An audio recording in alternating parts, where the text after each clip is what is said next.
fast do you want to go on the street, right? But I will tell you, it's really interesting, you know, like, it's easy to drive fast, no doubt about it. I will tell you, if you want full performance, you're absolutely going to have to be in a low gear. I probably took that in one gear too high, so it took a good probably 3-4 seconds for the car to really load into its power band. Driving experience, this feels like an animal, right? This feels like you have to tame the beast.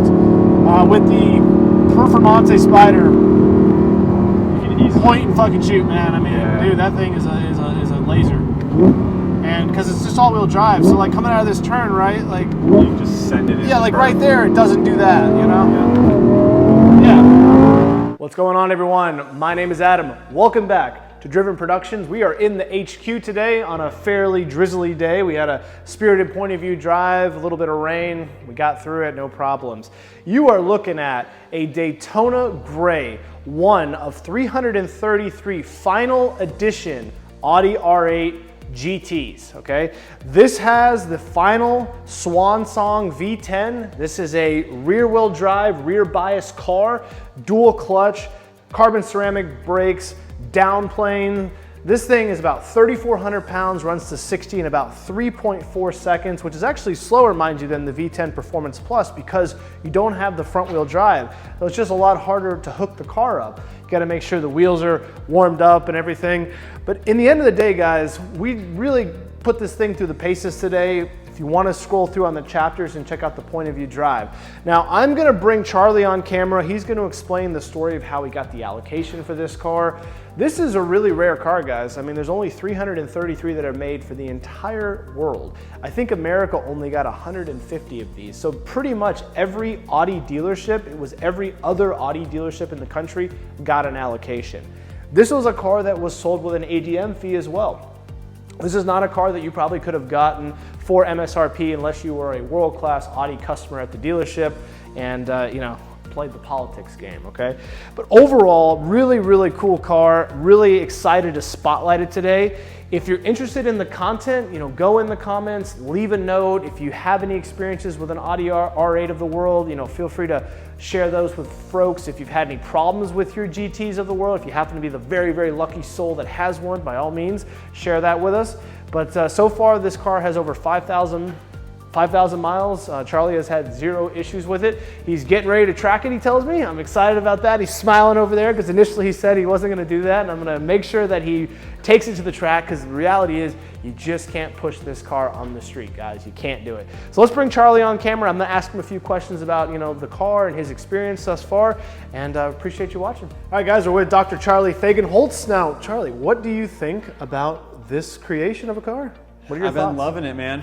Like you said, I've put in 5,000 miles on it. I got it in August, so what, 6 months ago or so? Okay, 6 months. You've had it long enough to really learn what she's about. I daily it, obviously. You do. I do daily it, unless it's raining out, then I go in the F-Pace SVR, but I love it. It is just so, it's so versatile, right? Like you said, you can daily it, and then when you want to really get after it, like, it's a beast. It really is, and it's, you have to kind of know how to drive. It's not like the other R8s where you can kind of get behind it and just let it go and you're all good. Yep. This will go sideways on you real quick. Yep. And so I like that factor to it. It has like a sense of occasion, so to speak. Yes, it does. And a sense of thrill to it. No doubt, right? A lot of thrill. A sense of danger. Yeah, honestly. Oh, yeah. Yeah, there's been times where like I haven't had the tires warm and I've gone sideways. Oh yeah. Yeah. I bet you on a cold morning, this thing, you're for sure. You're 40% throttle. 100%. And like 2 weeks ago, I ended up changing the central tach to tell me the tire pressure or the tire temperature as before I had the torque and power. Yep. And I thought that the tire temperature was a lot more valuable. Yes, absolutely. So how did you get the allocation? You know, what's the quick story? Because with only 333 made, and this car is number what again? 215. 215. Yep. And if you don't know, guys, I'll zoom in here. That, you see right there, that is where you actually see, and there's no plaque.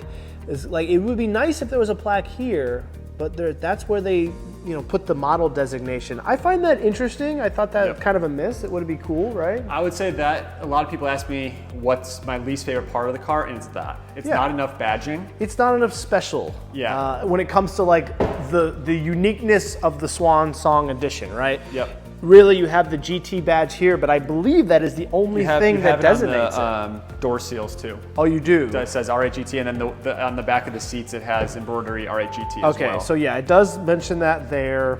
In the back of the seats. Yeah, it does mention it on the seats. Okay. But I agree where it says and here too. rear wheel drive. I think that should say GT or the spec of 333 as well. Yeah, definitely. That's the biggest downfall, if I had to say, of one, like my first con of the car is definitely that. So going back to my question though, like what was the story of getting such a rare car?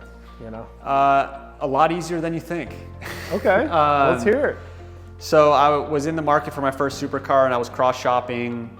My original 5 were R8, GT3 RS, DBS, 600 LT, and Huracan Performance, essentially, which then turned into Huracan Technica or STO because I wanted something new.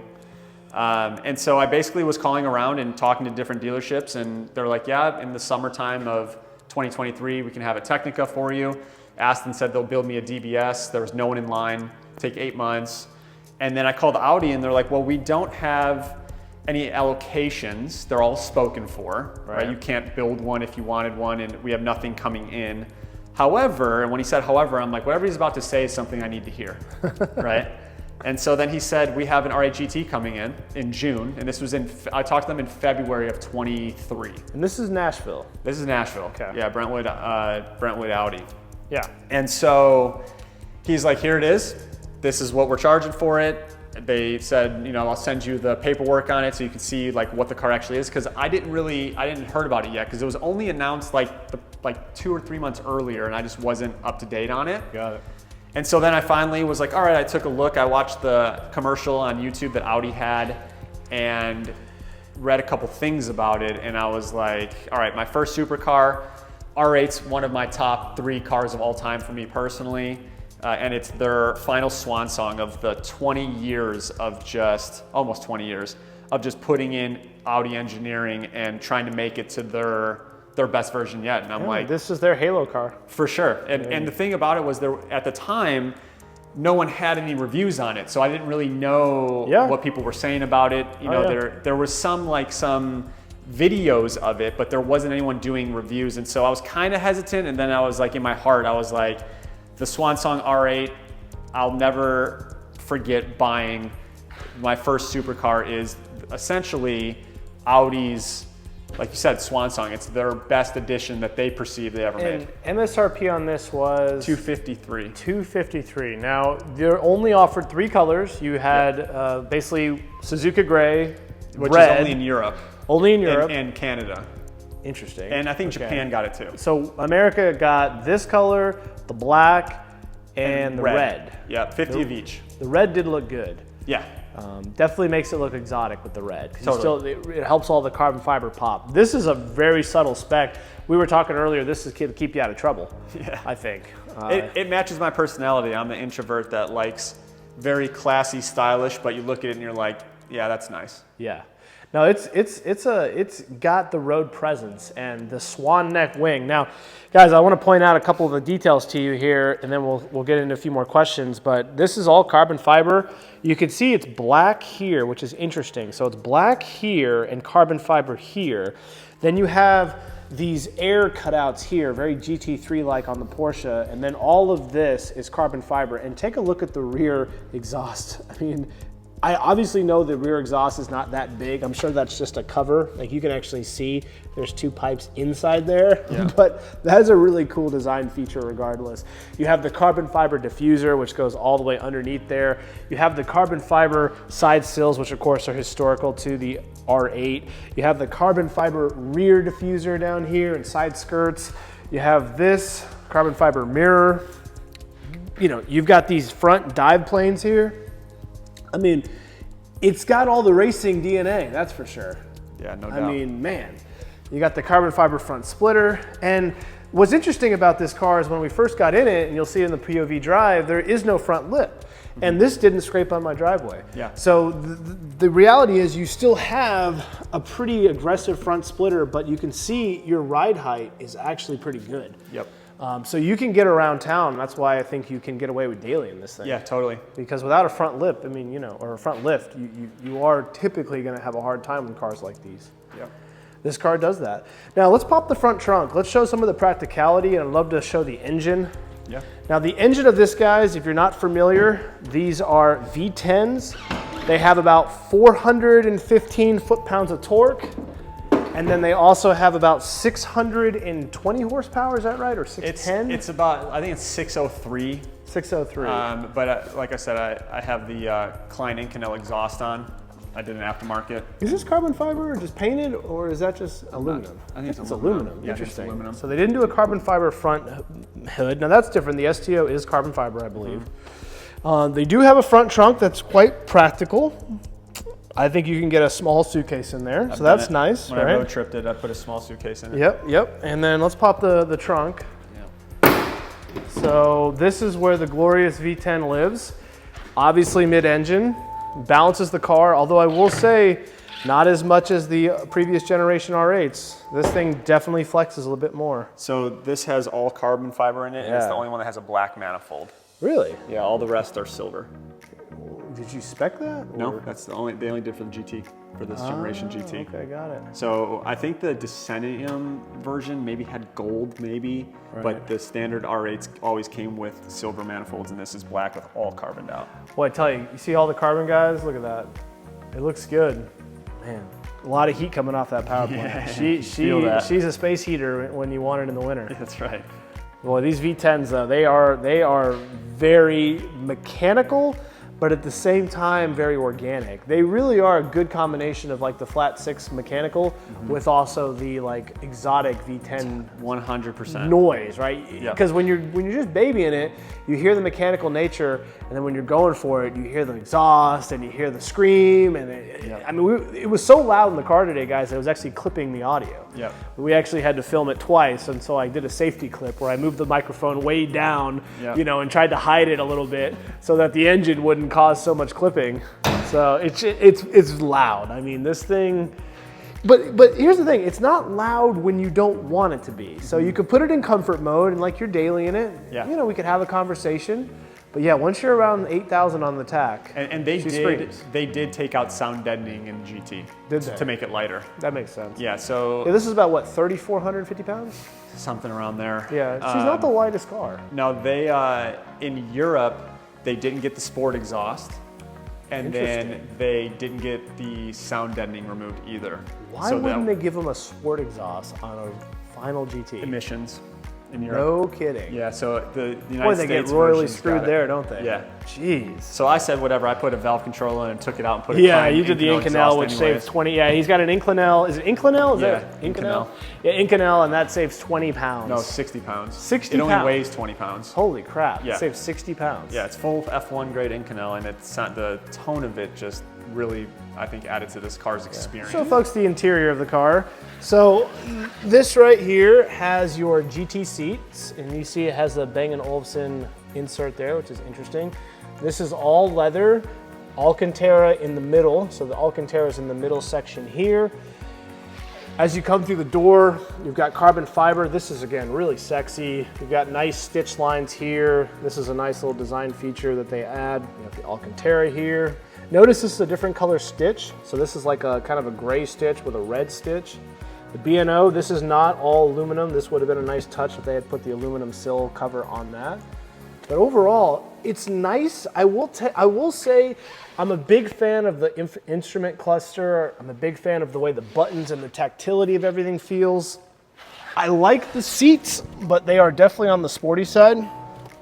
They are not, like you can see here, look how deep this goes. So you're definitely gonna be in the car. They're a little bit easier to get into than the Porsche carbon bucket seats.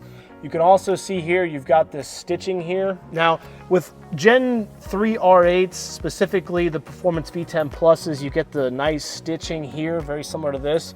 That's the last one I reviewed, had the stitching. This obviously has the GT seat, so this is more of the race car. But again, everything else is very similar to your previous generation. I love this. I just love how it feels. It's got great tactile feedback on everything, guys. Like, everything has just a good click. Perfect use of screen technology with physical buttons. It really is. And I just love the way, like, everything just feels so quality. You know, it's just one thing that Audi nails, and so does Porsche and all these guys, right? So here's your cup holders. You do have two. I'm gonna zoom out a little bit. And then I believe you also have this, right? No, that's it. Oh, there's no center console. No center console. Interesting. So you just have two cup holders. Yep. Okay. That does go all the way back, but it's a little practical. You do have a glove box, right? Yep. And you have the carbon fiber inlay here, carbon fiber inlay here. Here is, everything is Alcantara. This is very nice. You can see here, Alcantara, the stitching. Overall, I gotta give the interior high marks. Looks premium, feels good. The one negative, I'm not a fan of this material. This kind of feels like your kind of Toyota Camry, like headliner almost. It's not bad, but this could be that leather wrapped, right? It could have Alcantara. So if I had to zonk it, that might be the one issue. I think that's enough talking for now. Why don't we take a nice spirited country road, POV Drive. Let's go. Ladies and gentlemen, we're in the final edition Audi R8 GT. And we're gonna go and check out what this thing has to offer with rear wheel drive, say that 10 times fast, only on a day that is frankly not ideal, but it could be worse. We can definitely get a little heat into the tires, but overall, I would say on a 1 to 10, weather-wise, we're at about the, I don't know, I'd give it a 5 out of 10. It could be worse, it could be much better. Although first impressions, very easy to drive. The steering is a little heavy in this mode, but overall pretty light. It's very point and shoot. I mean, there's virtually no give in the wheel. It's sporty. You definitely know you're in a sports car in this particular mode, especially. You feel every little bump in the road. The brakes are definitely bitey. I like those. Man, those will throw you through the windshield. Yeah, no doubt. Everyone who drives a car, first thing they say is brakes. Like, yeah. Wow. Yeah, it feels a little PCCB-like, no doubt about it.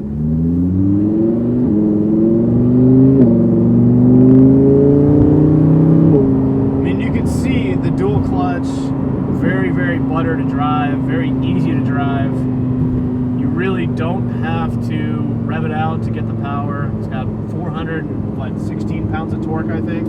I think it's 415 or so. Yeah, 415. So plenty of torque, over 600 horsepower. I've read 600, I've read 620. I don't think anybody can really figure out how much horsepower this car actually seems to have, but it feels like plenty. Yeah. Now we're just gonna get out of Dodge here. Just always like to start off with my first impressions of just kind of buttering the car, you know. I will tell you, when I first drove to the clubhouse to have lunch, this car could absolutely be daily driven. It is not gonna beat you up. It really feels comfortable. In so many ways, I really think you could take this to work. I think you could absolutely enjoy the car, guys, on a daily basis. My other fun B road. Want it in, Yeah, let's put it in. Click the flag. Yeah. You know, you do hear a little bit of that air intake on the shift, don't you? That's cool. Boy, I will say, guys, there's nobody home on this car below 5,000 RPMs. She loves to be run out. It is absolutely hysterical. I think Audi, part of me thinks that they just took offense to people saying that the R8 is, you know, Too refined. Too refined. Yeah. Like, it just doesn't. It's a little dumb. It doesn't ever feel like it's trying. Like, all right, then we'll make you a car that feels like it's absolutely trying all the time. No, this car, you really got to be on your A game. Yeah. You really got to be on your A game to drive and exploit this thing.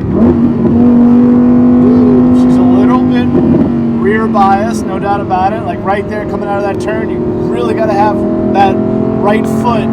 You know, make sure that you're not going to give her too much. You got to respect her. Yeah. She'll bite you. out. I love this road though. This is one of my favorite roads. It's pretty. It is absolutely beautiful out here. Back roads in Tennessee got some beauty to them. We sure do. Very blessed to have these country roads. Yes.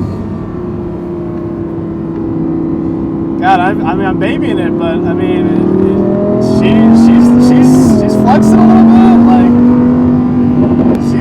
she's very alive, guys. Like, this car definitely is going to give you a very organic drive. If you're looking for point and shoot, though, I gotta be honest, this might not be the car for you. I think the previous generation of this car with the all-wheel drive, where it pretty much drove for you, this feels very much like the Huracan or the Huracan. Like I said, it feels like the STO. I was out there with Phil last week at the PTC. We had an absolute blast. It drives very much like the STO. And not necessarily in a bad way at all. I really like it. Listen to that engine in full song. Man, that 8K, that sounds really good. So mechanically pure. So all mechanical. the bells and everything.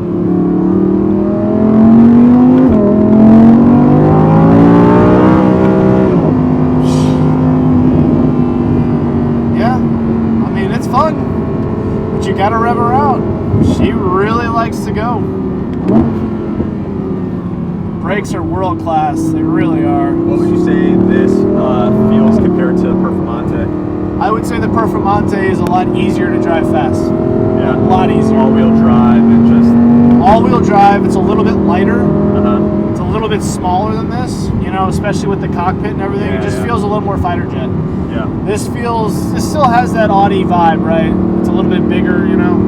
Yeah. But yeah, no, I mean, as far as the driving experience, this feels like an animal, right? This feels like you have to tame the beast. With the Performante Spider, You can easily... point and fucking shoot, man. I mean, Yeah. dude, that thing is a laser.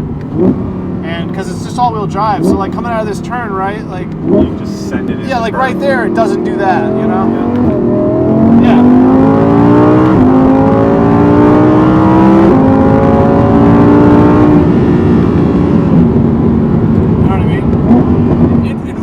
Like a Lamborghini. Yeah. That's how the Lamborghini SV and SVJ shift. Yeah, the SVJ that I was in, man, that thing shifts like... Yeah, it like knocks you back in your seat. Literally. It's hilarious, right? Yeah. It's tough to drive an SVJ around town, and this is easier than SVJ to drive around town because of the dual clutch, obviously, but... Yeah, but not that much easier. Yeah. I will admit, below 5K, she shifts like absolute butter. It's really between 5 and 8 that the car is like deciding how much it wants to hurt you, right? Yeah. I think that's a fair assessment. Yeah. Like right now, if I shifted it, right, it's butter, right? Now if I go and do that, so we have our little straightaway here and let these cars pass, and then I give it full, shift, right? Yeah. You can feel the shift, but it's like it gives you a nice little shove, which is just really interesting.